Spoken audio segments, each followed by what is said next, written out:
Ghost peak гэдэг нь монголоор магчлан орчуулбал хуурамч peak гэсэн үг бөгөөд цаашид бид үүнийг ghost peak, хуурамч peak зэрэг англи, монгол орчуулгын аль алинаар нь нэрлэж байгааг анхаарна уу? Сайн байцгаана уу? Намайг Ron Major гэдэг ажиллуулах технологи компани ахлах эрдэм шинжилгээний ажилтан. Би өнөөдөр HPLC дэмжих багийн шинжилгээний аргачлалын мэргэжлүүдийн нэг Will Championтай хамт байна. Өнөөдөр бид хоёр шингэний хроматографийн багажинд тохиолддог гэмтлүүдийг засах цуврал танилцуулгыг үргэлжлүүлнэ. Өнөөдрийн ярилцах сэдэв нь Ghost peak буюу хуурамч peak-ийн тухай юм. Хуурамч хий үзэгдэл гэхээс гадна бас өөрч нэр өгсөн байдаг. Энэхүү нэршлийн хроматограф дээр илэрхийлж буй утга нь юу вэ гэхээр таны дээжинд агуулгадж буй химийн найрлагыг илэрхийлэх чадамжгүй гэсэн үг. Ghost peak үүсэх хэдэн шалтгаан байдаг. Үүнд шингэний хроматографийн систем бохирдсноос эсвэл хөдөлгөөнт фаз бохирдох мөн таны дээж гэсэн бохирдсан байж болно. Тэгэхээр Will-ийн зүгээс эдгээр шалтгаануудыг танилцуулах болно. Шалтгааныг олж арилгана гэдэг нь нэлээд хэцүү, бас урам хугармаар байж болно шүү. Тийм биз? Ron хэлснээр эдгээр хуурамч пикүүд LC багжнаас, хөдөлгөөнт фазнаас бас дээж бэлтгэлийн улмаас ч үүссэн байж болно. Бид нар одоо асуудлыг дарааллаар нь ярина. Нэгдүгээрт өмнөх шинжилгээний эльют буюу уусамлаас аналитууд багнанд наалдан үлдэж, тэр нь дараагийн шинжилгээний үед гарч ирж болно. Үүнийг онцлоход маш амархан. Хроматографийн хувьд шийдэхэд хялбар. Дараагийнх нь хөдөлгөөнд фаз бохирсноос үүссэн байж болзошгүй. Жаахан бодилмаар, онцлоход илүү төвөгтэй, харин энд гэмтлийг арилгахад хялбар. Дээж бэлтгэлийн улмаас үүссэн тохиолдолд нэлээд их ажиллагаатай, мөн онцлоход ч төвөгтэй, химийн салгалтын хувьд асуудал болж болдог. Систем бохирдсан байх тохиолдолд орчин үеийн багжнуудад хуурамч пикийг үүсгэх их үүсвэр нь болохоо болсон гэж хэлж болно. Гэхдээ багжнаас үүдэлтэй хуурамч пикийг тодорхойлох талаар товч ярилцсан. Хамгийн сүүлд баг нь бохирдсан байх талаар ярилцсан. Гэхдээ баг нь бол өөрөө хизээч бохирдлын их үүсвэр болдгүй. Гэвч баг нь бохирдлыг үүсгээд байна гэж их яриад байдаг. Багны бохирдол том гэмтэлд тооцогдох бөгөөд үүнээс болж хроматограф дээр гарах пикүүдийн хэлбэр, даралт, түүнчлэн дээжинд агуулгадах бодисуудыг илрүүлэхэд ч гэсэн хүндрэл учирч болно. Үүний шалтгаан нь дээжийг дутуу муу цэвэрлснээс болж ийм асуудал байнга үүсдэг. Жишээлбэл энэ жишээн дээр хлорфенамины дээжийг харуулж байна. Хлорфенамин бол антихистамин. Энэ жишээ надад их таалагдж байна. Эндээс хэд хэдэн зарчмыг ойлгож болно. Хлорфенамин малиатын хувьд молекийн хүчил, хлорфенамин 2-ын давс. Тэгэхээр давсны дээжийг шинжилбэл бид нар 2 пик харах болно. Нэг нь хүчлийнх буюу энэ тохиолдолд молекийн хүчил, нөгөөх нь суурийнх буюу хлорфенамины пик байх болно. Давсны уусмал багнаар дамжих явцад хүчил шүлт 2 тус тусдаа салгагдан урсдаг. Хроматографчийн хувьд эхлээд дээжийг явуулж байхдаа хлорфенамин малиат 2-ыг агуулсан эльют урсаж байна гэж бодож байгаа. Гэтэл энэ тохиолдолд тийм биш болж байна. Тэгээд дахиад нэг дээжийг буюу псевдоэфедринийг багажинд тарихад баруун талын үр дүн гарсан. Ганцхан химийн нэгдлийг оруулахад нэмээд 2 өөр пик үүсэж байна. Энэ яг үнэхээр болсон.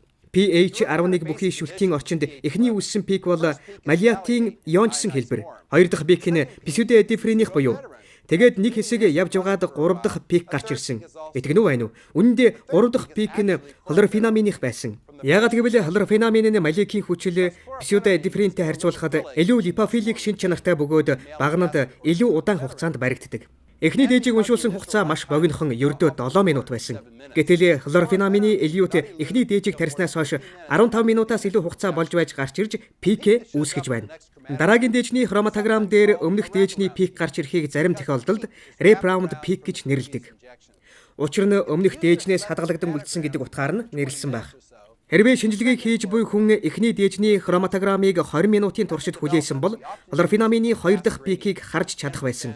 Аргачлалыг хөгжүүлэхдээ бид нар 10-аас 15 минутын хугацаанд ацетонитриолын концентрацийг 10%-аас 90% хүртэл нэмэгдүүлэн дээжиндх олон нэгдлүүдийг салган тэдгээрийг баригдуулахын тулд хурдан градиентийг түгээмэл хэрэгэлдэг. Изокрактик салгалтын үед бид нар эхлээд хүчтэй хөдөлгөөнт фазаар үргэлж эхлэх хэрэгтэй бөгөөд энэ жишээн дээр гэхэд 75% метанол эсвэл түүнээс ч их концентрацтай мөн урсгалын хурд өндөртэйгээр эхлүүлж ажиллуулах боломжийн хугацаанд багнанд баригдсан химийн нэгдлүүдийг салгаж гаргадаг. 150 мм 4 микрон багныг ашиглаж байхад 1 минутанд 2 мл урсгалын хурдтай байж болно. Өөр бас нэг санаа авах зүйл нь өмнөх дээжний пик нь ойролцоох пикүүдтэй харьцуулахад илүү өргөн байх шинжтэй байдаг. Изокрактик шинжилгээний үед нарийнхан пикийн хажууд эсвэл ойролцоо нь хизээч өргөн пик гарах ёсгүй. Жишээлбэл энэ зурган дээр псевдоэфрины пикийг харж байна. Теоретик тавгууд нь пикийн баригдах хугацааны квадраттай шууд хамааралтай байдаг учраас хэрвээ пикийн теоретик тавгийг бодож үзвэл харьцангуй бага байх болно. Үүгээр нь өмнөх дээжний пик гэдгийг бас мэдэж болно. Эсвэл пикийн өргөн баригдах хугацаатайгаа шууд хамааралтай гэд амархан хэлчихсэн ч болно. Тийм учраас нарийнхан пикүүдийн хажууд гэнэт онцгой өргөн пик гараад ирвэл өмнөх дээжний пик гэж ойлгож болно. Изokraктик ажлын үед шинжилгээ уншуулах хугацаа урсгалын хурдыг нэмэгдүүлж хөдөлгөөнт фазын илүү хүчтэй болгож болно. Гэхдээ градиентийг хэрэглэх нь илүү амархан байдаг. Мөн хийм талаас нь ухаалгаар хандахад ч гэсэн асуудлыг шийдэж болно. Химийн нэгдлүүдийн молекулын бүтцийг харуулж байна. Маляатын хүчил бол их сайн иончдог. Референс фазын хроматографт баригдахдаа их бага. Псевдофрений хувьд туйлт чанараараа маляаттай харьцуулбал бага. Харин хлорофенаминыг бодвол илүү. Тийм учраас референс фазын хроматографийн шинжилгээний үед эхлээд маляат, псевдофрен, тэгээд хлорофенамин гэсэн элеютийн дарааллаар багнаас гарч ирнэ. Харамсалтай нь HPLC багжны шинжилгээний үр дүн өндөр цэвэршилттэй уусамлыг ашиглах ёстой гэдэгт тэр бүрий ач холбогдол өгдөггүй. Заримдаа хэрэглэгчдээс хуурамч пикээс яаж ангижрах вэ гэсэн дуудлагууд ирдэг. Олон хүн багнаас заримдаа багаж бохирцсноос болоод л хуурамч пикүүд гарч ирээд байна гэж үздэг.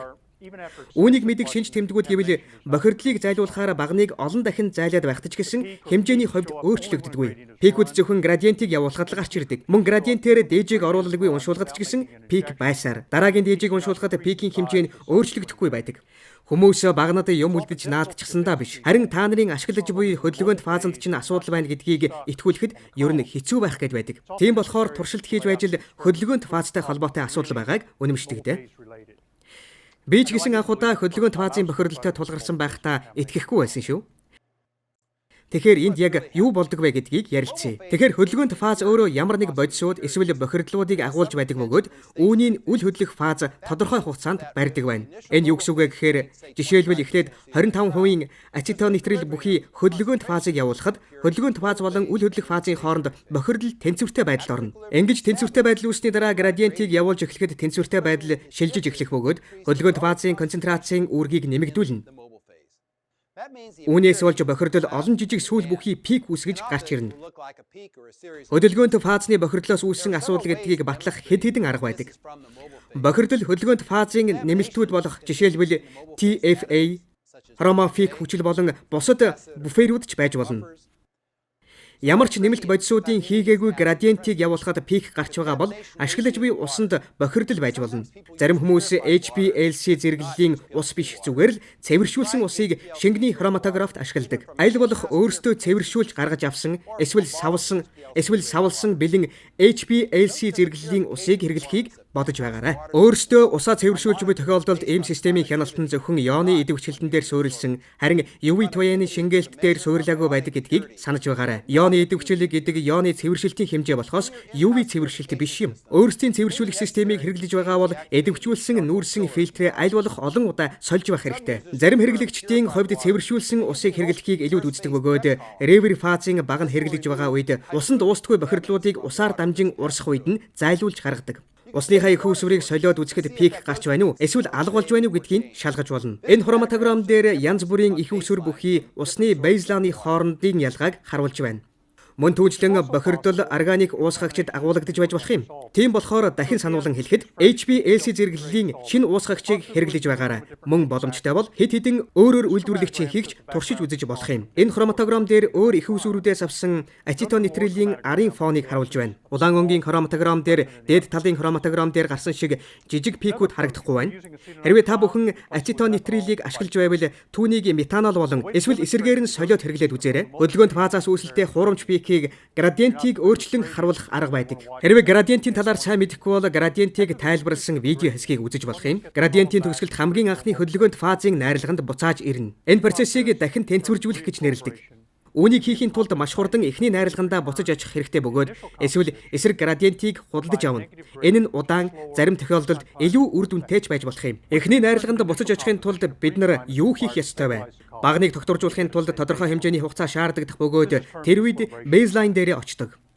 Энэ хугацааг тогтворжих хугацаа гэж нэрлэдэг. Хэрвээ хөдөлгөөнт фазад бохирдлууд байгаа тохиолдолд эдгээр нь сул хөдөлгөөнт фазаас сугарч үлдэн багны толгойн хэсэгт их хэмжээгээр хоримтлагдсан байж болзошгүй. Төдий чинээ их тогтворжих хугацаа шаардна, төдий чинээ их бохирдол багнанд үүссэн байх болно. За тэгэхээр таны хөдөлгөөнт фаз бохирдлууд агуулсан эсхийг тодорхойлох процедурыг харцгаая. Дэлгэцэн дээр гарч буй зурагт энэ процедурыг тайлбарласан байна. Энд хоосон хроматограмууд байна. Өөрөөр хэлбэл ямар нэг дээжийг оруулаагүй зөвхөн градиентийг уншуулсан. Хроматограм бүрийн тэнцвэржилтэнд орох хугацаа нь өөр байсан. Мөн 3 хроматограф тус бүрд бейзлайныг хараарай. Эдгээр бейзлайн бохирдлоос үүссэн байх гэж бодож байна. Тэр дундаа буферинг систем болон refractive intelling sorbent-ийг сольсноос болсон байж магадгүй. Гэхдээ бид нар энэхүү шинжилэлтэнд ач холбогдол өгөхгүй байна. Харин бидний хамгийн анхаарал татаж буй зүйл бол 5.5-аас 6.2 минутын хооронд гарч ирсэн пикүүд юм. Эдгээр пикүүд нь бидний шинжилгээний үед үүсэх аналитуудын пикүүдтэй давхцах болно. Тийм учраас бид нэр пикийг үүсгэж буй их үсвэрийг олж яаж арилгахыг шийдэх явдал юм. Хамгийн доод талын хөхөнгийн хроматографийн хувьд хамгийн ихний градиентийн бөгөөд 10 минутын үед тэнцвэржилтэнд орсон байна. За та бүхэн 5.5-аас 6.2 минутын хооронд гарч ирсэн пикүүдийн өндөр болон талбайн хэмжээг харж байна. Тэгэхээр бохирдлууд хөдөлгөөнд фазаас үүсэлтэй байгаа эсхийг тодорхойлохын тулд дахиад 5 орчим минутын градиентийг тэнцвэржүүлэхэд нэмээд нийт 15 минутын үед ямар байхыг харцгаая. Ингээд дунд талын улаан өнгийн хроматограф дээр гарч ирсэн пикүүдийн өндөр болон талбайн хэмжээ жаахан нэмэгдсэн байна. Дараагийн удаа 10 минутын нэмэлт хугацааг өгөхөд хамгийн дээд талын хроматограф дээрх пикүүдийн өндөр болон талбай нь улам ихсээд ирсэн. Бид нар энэ туршилтыг бланк дээжийг уншуулан олон дахин давтан хийж болох бөгөөд эндээс харахад хугацаанаас хамааралтай бохирдол үүсэж байгааг харж байна. Ийм төрлийн туршилтаар бохирдол нь хөдөлгөөнд фазад агуулгадах улам ур төдий бохирдлуудаас үүсэлтэй бөгөөд тэнцвэржилтийн хугацаанаас хамаарч хуримтлагдах бодисын хэмжээ нэмэгдэж байна. Гэхдээ бид нар энэ үр дүнгээс хоёр уусмлын аль аль нь бохирдолтой гэдгийг хэлж чадахгүй. Тийм учраас өмнө ярьж байснаар бид нэр цаашид судалгаагаа үргэлжлүүлэх хэрэгтэй болж байна. Миний хувьд хөдөлгөөнд фазад нэмдэг буфер, хүчил, зарим TFA зэрэг нь арын фоны шинжилгээнд нөлөөлж бас бохирдлыг үүсгэх их үүсвэр болох магадлалтай байдаг. Тийм учраас маш өндөр цэвэршилтийн зэрэглэлтэй ампуланд савлагдсан TFA-ийг ашиглахыг зөвлөж байна. Учир нь өндөр цэвэршилтийн тухай яригдж байхад TFA-д агаар үзүүлэхгүй байх ёстой. Хэдийгээр аль хэдийн батлаад өгсөн боловч тэр бүр анзаарагддаггүй өөр нэг асуудал нь ацетонитрил усны харьцаа өөрчлөгдөх үед TFA-ийн UV спектр өөрчлөгдөж байдаг. Ацетонитрилийн түвшин нэмэгдэхэд TFA-ийн UV шингээлт нэмэгдэж түүнээс болж бейзлайн нэмэгдэхэд хүрдэг. Заримдаа хүмүүс хөдөлгөөнд фазын усан уусгагчинд TFA-ийг хэрэгэлдэг бөгөөд харин органик уусгагчинд TFA-ийг бага концентрацийн хэмжээнд хэрэгэлдэг. Жишээлбэл тэг 11% TFA-ийг усанд хэрэгэлдэг бол тэг 1086% TFA-ийг ацетонитрилд хэрэглэнэ. Ийм процентын хэмжээнд хэрэглэснээр градиентийн хэмжээ өөрчлөгдөхөд илүү тэнцвэртэй байж бейзлайныг тогтворжуулдаг. TFA-ийн арын фонд үзүүлэх нөлөөллийг багасгахын тулд долгионы урд мужийг ашиглах, жишээлбэл 235 nm, 254 nm, 280 nm ч юм уу. Учир нь TFA энэ мужид муу шингээлтийг өгдөг. За сайн байна. Багны цэвэршилтийг хэдий чиний хадгалж чадна HPLC-гийн насжилтыг төдий чиний уртасгах болно. Хэрвээ багажинд оруулж буй дээж цэвэршилт сайтай байх юм бол 1000-аас дээш шинжилгээ хийхэд нэг багныг ашиглаж болох бөгөөд харин бохирдол ихтэй дээжүүд болох цус, шээс, байгаль орчны дээжүүд мөн сайн цэвэрлэгдээгүй. Эсвэл цэвэрлэхэд хэцүү матриц бүхий дээжүүдийг шинжилгэхэд хүрвэл хэдхэн 10 дээж хийгээд л багныг солих хэрэгтэй болно. Тийм учраас дээжийг сайн цэвэрлэхэд хатуу фазын хандлалт буюу ESP эсвэл шингэний хандлалтыг буюу уургийг тундасжуулах дээжээс цэвэрлэх аргуудыг дээжийн багажинд оруулахаас өмнө зайлшгүй хийх хэрэгтэй. Бас жирийн фильтрүүдийг хэрэглэж болно. Жишээлбэл мини юни преп дээжийг шүүснээр капиллярын гуурс, фрид, багны оролтын хэсгүүдийг бөглөрөхөөс сэргийлдэг. Гэхдээ фильтр нь зөвхөн хатуу жижиг хэсгүүдийг зайлуулдаг. Өөрөөр хэлбэл уусмал байдалтай бохирдлуудыг зайлуулдаггүй. Сонирхолтой нь заримдаа үүнийг андуураад байдаг. Түгээмэл хэрэгэлдэг фильтрийн нүхний диаметр 145 микрон. Энэ нүхний хэмжээ тантаа тааралдах ямар ч молекулын хэмжээнээс маш том шүү дээ. Тийм учраас л та химийн бохирдлуудыг физик химийн шин чанар дээр нь үндэслэж зайлуулахын тулд дээжийг хатуу шингэний фазын хандлтын аргаар цэвэрлэх шаардлагатай байгаа юм. Биологийн дээжүүдийг шинжилсэн багнууд ихэнх тохиолдолд асуудалтай болдог. Шалтгаан нь уур гэх мэтийн молекулууд Феберс фазын багны толгойн хэсэгт маш бүх наалдаж суусан байдаг. Тийм учраас уургийг задлахын тулд хүмүүс ихэвчлэн дээжийг ацетонитрилийн усмалд хийж маш сайн сэгсрээд түүний дараа шүүх эсвэл центрифугт оруулдаг. Гэхдээ энэ арга нь заримдаа болдог. Гэхдээ л ингэж шүүсэн дээж заримдаа тэмч сайн цэвэрхэн байдгүй. Түүнээс болж багна нь цэвэр дээжийг ашигласан шиг адилхан насжилттай байж чаддаггүй. Бид нар дээж бэлтгэл багныг зайлж цэвэрлэх талаар өөр видеогоор танилцуулна. Гэхдээ бид нар энд дээж бэлтгэлээс үүдэлтэй хуурамч пик үүсэх талаар ярих гэж байгаа юм. Дээж бэлтгэлийн явц маш олон бохирдлын их үүсвэр байж болно. Дээж бэлтгэхэд ашигласан уус молууд бохирдолтой байж болно. Дээж бэлтгэлийн явцад хэрэглэсэн буфер дотоод стандартууд цэвэршилт өндөртэй биш байж болно. Мөн дээж задарсан автомат дээж оруулагчийн шилнүүд бохирдолтой байх гэх мэт олон их үүсвэрүүд байж болно. Тийм болохоор хамгийн наад зах нь таны зүгээс дээжинд хэрэглэж буй бүх уус молд ямар нэг бохирдуулагч байхгүй гэдэгт бат итгэлтэй байх хэрэгтэй бөгөөд ингэснээр бохирдлоос үүсэлтэй хуурамч пик гарч ирэхгүй. Ихэнх тохиолдолд бид нар зөвхөн уус молыг уншуулж туршдаг. Мөн түүнчлэн шүүх, хандлах, дотоод стандартыг нэмэх зэргийг оруулсан бланкийг бэлтгэх протоколыг заавал мөрдөж байх бөгөөд энэ бланк дээж багжиндаа хэд хэдэн удаа оруулж гадны бохирдлоос үүдэлтэй хуурамч пик үүсэхгүй байгаа болохыг баталж харуулж байх нь зөв байдаг. Дээжинд дагуулагдах аналитик бодисууд задралд орж олон янзын пикүүдийг бас үүсгэж болно. Инсулиний дээжний уусгагчинд дээж задралт явагддаггүй. За одоо бүгдээрээ систем бохирдох талаар ярилцъя. Бохирдолтод өртөх магадлалтай хэсэгт автомат дээж оруулагч ордог. Ялангуяа маш өндөр мэдрэмж бүхий LCMS, MS багжийг ашиглаж байгаа үед энэ үнэхээр чухал асуудал болдог. Орчин үеийн багжнуудад дээжийг авах дараалал нь програмчлагдсан байдаг учраас бохирдолтод өртөхөөс хамгаалж өгдөг. Энэ диаграмаар орчин үеийн ердийн автомат дээж оруулагчийн зураглалыг харуулж байна. Бохирдол үүсэх хамгийн эрсдэлтэй хэсгүүдэд автомат дээж оруулагчийн зүү, солих хавхлагууд, дээжний LUT-ийн хэсгүүд орно. Шинэвтер багжнуудын автомат дээжлэгч зүгээ гадна талаас нь зайлдаг функцтэй. Бид нар энэ талаар байнга ярих болно. Хамгийн гол нь гэмтэл үүсгэж буй их усврыг олж онцлох нь хамгийн их хугацаа авсан ажил болдог. Ингээд та бүхэнд маш хурдан их усврыг онцлох аргыг зааж өгье. Багнаа багжнаас салгана. Оронд нь тэг 112 мм дотоод диаметртэй капиллярын гуурсыг тавиад бланк дээрээ уншуулна. Энэ үед хэрвээ хуурамч пик үүсч байх юм бол систем нь бохирдсон байна. Мөн системийн гол чухал эд ангиуд болох багны оролт автомат дээж оруулагч зэргийг буцааж шалгаж болно. Хуурамч пикийг арилгасны дараа пикийг үүсгэж буй их үүсврийг мэдж авсан бол цаашдаа сайн анзаарч шалгаж байх хэрэгтэй. Мөн автомат дээж оруулагч системийг бохирдуулж байна гэж үзэж байвал автомат дээж оруулагчгүйгээр бланк дээжийг уншуулад үзэх хэрэгтэй. Заримдаа үнийг бланк градиент гэж нэрлэдэг. Энэ үед автомат дээжлэгчийг оролцуулахгүй бөгөөд үүнд хавхлагуудыг бас залгахгүй. Геймстейшн програм дээр хавхлагын байрлалыг оруулахгүй, автомат дээж оруулагчийн дээжний дарааллын хүснэгтийг эдвжүүлэхгүйгээр автомат дээжлэгчийг алгасаад явна. Хэрвээ хуурамч пик гарч ирэхгүй бол бохирдол дээжнээс, дээжний уусгагчнаас эсвэл автомат дээж оруулагч бохирдсон байж болох магадлалтай болж байна. Харин пик хэвээр байсаар хэмжээний хувьд багасахгүй байвал хөдөлгөөнт фаз бохирдсон байж болзошгүй юм.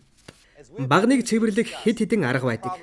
Бид нар өмнө хэлж байсан олон хүмүүс багнанд бурууг өгөөд байдаг. Гэтэл яг үнэн хэрэгтээ дээжний цэвэрлэгийн хангалттай сайн байж чадаагүйгээс болж багнанд гэмтэл гарах эсвэл хроматографи ажиллахгүйд хүрдэг. Багны цэвэрлэгээний талаар ярихын өмнө багнанд нуугдаж үлддэг бохирдлуудын талаар онцолж хэлхийг хүсэж байна. Шингэний хроматографийн багн нь маш өчүүхэн жижиг хэсгүүдээр чигжигдэж дүүргэгдсэн бөгөөд хөдөлгөөнт фазын шингэн энэ дундуур чөлөөтэй урсдаг. Бохирдуулагчийн хувьд багнад дотор нуугдаж үлдэх нүх сүв гэх мэт зүйл байхгүй. Баг нь үйлдвэрлэгчийн зүгээс багнанд ямар нэгэн нүх сүв, хоосон орон зайг үүсгэхгүй байхын төлөө маш шургуу ажилдаг. Хэрвээ хоосон орон зай үүссэн тохиолдолд багнаас үүдэлтэй нэмэлт зураас үүсгэхэд хүргэж пикүүд өргөсөх ба сүүлтэй пикүүд гарч ирдэг. Тийм учраас бид нэр багныг сайн зайлах хэрэгтэй бөгөөд ингэснээр багнанд нуугдсан бохирдлыг зайлуулж хуурамч пикийг үүсгэхгүй болгоно. Өөр бас нэг зүйлийг та бүхэн хийхийг оролдох хэрэгтэй бөгөөд энэ нь багныг буцааж зайлан өмнөх тариураас үлдсэн бохирдлыг арилгана. Энэ талаар даралт өөрчлөгдөх хэсэгт нэлээд тодорхой тайлбарлсан байгаа. Хөдөлгөөнт фазаас илүү хүчтэй уусгагчийг багныг угаахтаа ашиглаарай. Зайлалтыг хийхийн өмнө детекторыг урсгалын замаас авч байх нь зөв шүү. Нэгдүгээрт та нар реверс фазын баг нь ашиглаж байна гэж бодоод багнаа ямар нэг буферийн давсгүй хөдөлгөөнт фазаар багнаа угаана. Түүний дараа 100% органик уусгагчаар угаана. Ихэнхдээ метанолыг хэрэглэдэг бол эхлээд метанолыг хэрэглээд дараа нь ацетонитрил рүү шилжээрэй. Харин ацетонитрилийг хэрэглэдэг бол метанолыг 2 дахь угаалтандаа хэрэглэж болох юм. Метанолын хувьд ацетонитрилээс өөр уусгагч шинж чанарыг үзүүлж болох юм. Үүнийг хийжсэн бол багнаа шалгахад даралт эргээд хэвийн хэмжээндээ ирж чадсан эсхийг шалгана. Хэрвээ даралт хэвийн болж чадаагүй бол багныг хэрэглэнээс хасч хаях эсвэл өөр илүү хүчтэй угаалтын нөхцөлийг бодох хэрэгтэй болно. Хамгийн амархан нь гэвэл 75% ацетонитрил, 25% изопропанол буюу IPA-гийн уусамлаар угаах. IPA бол ямар ч материалыг зайлуулахад хамгийн хүчтэй уусгагч бөгөөд харин өндөр арын даралтыг үүсгээд байдаг. Хэрвээ арын даралтын хэмжээ эхнээсээ өндөр байсан бол шууд 100% IPA-гээр угааж болохгүй. Мөн урсгалын хурдыг илүү удаан байхаар тохируулах хэрэгтэй бөгөөд системийн даралтыг хэмжээнээс нь хэтрүүлж болохгүй. IPA болон ацетонитрилийн холимгийг хэрэглэсний дараа 100% IPA руу шилжинэ. Хэрвээ 100% IPA-г хэрэглээд ч асуудлыг шийдэж чадахгүй бол илүү хүчтэй. Гэхдээ туйлт биш метилийн хлорид эсвэл гексан гэх мэт уусамлыг хэрэглэж болно. Бид нар ацетонитрилийн уусамл руу буцаж ирээд байгаа нь холилдох шалтгаантай холбоотой. За ингээд дүгнэлтэндээ орцгоё. Хуурамч пикүүд олон шалтгаанаас болж үүснэ. Эдгээрт өмнөх дээжнээс үлдсэн элютент дэх аналит буюу wrap around peak гэж бидний нэрлэдэг пик үүсч болно. Хэрвээ изokraктик аргыг хэрэглэж байгаа бол шинжилгээний үргэлжлэх хугацааг нэмэгдүүлэх, урсгалын хурдыг нэмэх, илүү хүчтэй уусмлыг хөдөлгөөнт фазд ашигласнаар асуудлуудыг шийдэхэд туслана. Мөн градиентийг бас ашиглаж болно. Хөдөлгөөнт фаз нь бохирдсноос болж хуурамч пикүүд гарч ирээд байж болно. Хамгийн гол нь HPLC зэрэглэлийн уусмлууд хэрэглэх ёстой гэдгийг анхаараарай. Ингэснээр хөдөлгөөнт фазтай холбоотой пикүүд гарч ирэх асуудлыг шийднэ. Мөн дээж бэлтгэлийн асуудлыг ч гэсэн бас бодолцоно. Дээж бэлтгэлийн үеийн шат болгонд бохирдол цэвэр дээжинд үлдэх, орхоос ямагт сэргийлэх хэрэгтэй. Зарим бохирдлууд автомат дээжлэгчээс орсон байж болзошгүй учраас бас тэр хэсгийг шалгана. Үүний тулд автомат дээжлэгч ашиглах үгээр Planck градиентийг явуулаад үзэхэд пикийн үүслийн шалтгааныг тодорхойлоход туслана. Хамгийн эцэст нь хэлэхэд багныг бас шалгана. Баг нь бол өөрөө хуурамч пикийг үүсгэх шалтгаан бараг л болдгүй. Гэхдээ хроматографийн бусад асуудлууд болох багны даралт нэмэгдсэний улмаас пикийн хэлбэр зөв гарахгүй байх гэх мэт багны үйл ажиллагаа мууцсантай холбоотой байж болно. Тийм учраас багнаа цэвэрлэж байх нь хэрэгтэй байдаг. Ер нь хуурамч пик юунаас болж үүсээд байгааг тогтоож уншлахад нэлээд хэцүү байдаг. Ингээд та бүхэн гэмтлийг олох гэж оролдоод амжилтанд хүрэхгүй байвал ажиллентийн техникийн дэмжлэг үзүүлэх багийнхантай www.ajilent.com сайтаар холбогдож туслалцаа авч болно.